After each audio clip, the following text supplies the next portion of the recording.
Kuula Uno valimisstuudiot ja vali Eestile etemelu. Uno valimisstuudio aitavad eetrisse Kadri Adamson ja Henrik Norman. Asjalikel teemadel jätkame valimisstuudiot siis taas siin Uno raadio totaalses ärkamises stardipaugu saanud ja valimised tulevad üha lähemale. Proovime ka huvitavamaid persoone siia meile stuudiosse külla saada. Tere hommikust, Eino Baskin. No tervist. Ja tere hommikust ka proua Ester Tuiksoo. Tere hommikust. Täna siis rohkem Keskerakonna vaateplatvormi üritame visioon. Leida siis selle õige platvormi ja me alustame ehk võib-olla kõige algusest, et ikkagi teie kui inimeste siis mõtted, mis siis võiks olla selline, mille peale keskenduda nendel valimistel? Noormees, ma tahaks rääkida, et mul on praegu tervis on väga kehva. Mul on tervis on väga kehva ja ma ütlen teile ausalt. Ja mul ikka väga pikalt enam siin jäänud ei ole. Ja mul on väga tugev selline bronhiit. Väga tugev bronhiit. Doktor ütles, et ei ole praegu väga hoidma, et tavaliselt ei murra ju sind süda ei ole mind murnud, arstid imestavad siiamaani, et ma nii pikalt veel olen vastu pidanud kõik need aastad. Teino, vaata, et bronhiit ei murraks sind maha. Ja muidugi kui rääkida valimistest, no jah, omal ajal see oli sinna Keskerakonna astutud, ma ei salga ja ma ei ole midagi tahtnud sealt saada, mitte midagi. Ma tundsin Savisaart juba siis, kui ta oli väike poisike ja ta kutsus ühel päeval, et tule Heinz, tule appi, teeme väikest poliitikat. Olen muidugi Tallinnast siis möllasin oma vanalinna stuudioga. Siis tollel hetkel mulle tundus, et võib-olla sellest võib isegi tulla mingisugust poliitilist toetust. Ei tulnud, ma räägin. No ja nüüd kuidas öeldakse, mind ei ole veel välja arvatud ridadest, et pärast ma sain ju linnalt korteri Lasnamäele ka, et ja ma siin väga mõlistada ei tohi. Härra Baskin, katsume veel korraks ikkagi lähtuda sellest, et valimised ju tulevad ja ega valimised nõuavad ju teatavat energiat, et midagi ära teha. Absoluutselt tütarlap selle lõigus.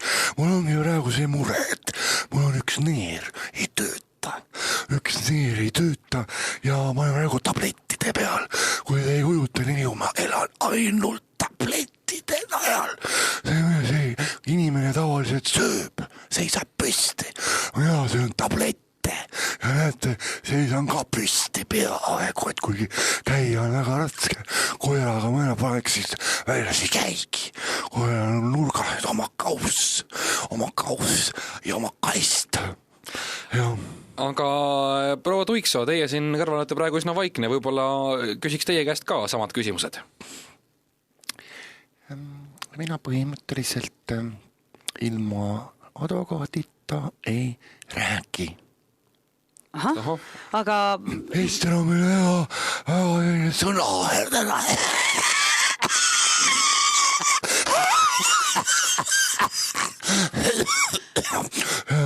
Mul on veel üks väike küsimus, härra Baskin, saate ka korraks koguda ennast nii kaua ja loomulikult proua Tuiksoo, kui te soovite vastata, siis meie oleme väga rõõmsad selle üle. Oleme siin rääkinud erinevatest situatsioonidest, aga kui me nüüd mõtleme ikkagi inimeste peale, mida tahaksite teie näiteks võitjana ära teha, mida te tunnete, et oleks vaja praegu teha ära? Praegu on, ütleme, see olukord, mis praegu valitseb, ma ütleks pehmelt öeldes on see kohutav, mis praegu toimub. Vanalinnas ei ole Vana Baskini teatril pole ruum. Meil ei ole oma maja. Ei olnud mul vanaline stuudio ajal, eks ole. Siis tuli see Veesaar, eks ole, siis see keeras kõik, eks ole, tuksi. Ja siis oli see Rootsi meil seal majas. Ei ole absoluutselt, meie näitlejatel puudub praegu absoluutselt igasugune elementaarne töötingimus, et teha huumorit. See number 1. Number 2 on see, et minu suvilal, mul on Kakumäe suvila. Mul ei ole Kakumäe suvilal, ei ole katust. Ma tahaks omale korraliku katuse saada, vähemalt enne surma võiks istuda suvilas või niimoodi oma naisokesega, et vesi tilgu pähe. Oot nii. Aga meil on ikkagi siiski probleeme ka mujal. Me võib-olla saaksime rääkida ikka nagu lasteaiakohtadest ja sellistest asjadest, mis on üldrahvalikud ja ma kujutan, et... Ja ma ei jaa peagi, ma ei tea, minust on need kohti igal pool. Mul on lintide lõikamine käib, ma räägiksin veel kord. Mul on see, mul oli enne auto, mul oli Ford, väga hea hästi töötas päris hästi. Aga nüüd ma ei saa, mul naine muidugi sõidab sellega. Sisuliselt praegu tuleb talv, meil on vaja praegu uued talvekumbid, mul on vaja tootrite juurde minna, ma ei tea, kuidas Veeratška saab üldse niimoodi. Härra Baskin, seda küll, see on arusaadav, loomulikult see on väga inimlik, aga inimesi huvitab ikkagi sellised suuremad probleemid, lahendused, miks te ei räägi praegu üldisemalt, miks te ainult oma isiklikest probleemidest räägite?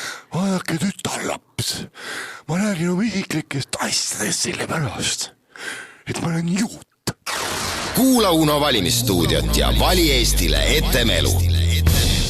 Uno valimisstuudio aitavad eetrisse Kadri Adamson ja Henrik Norman.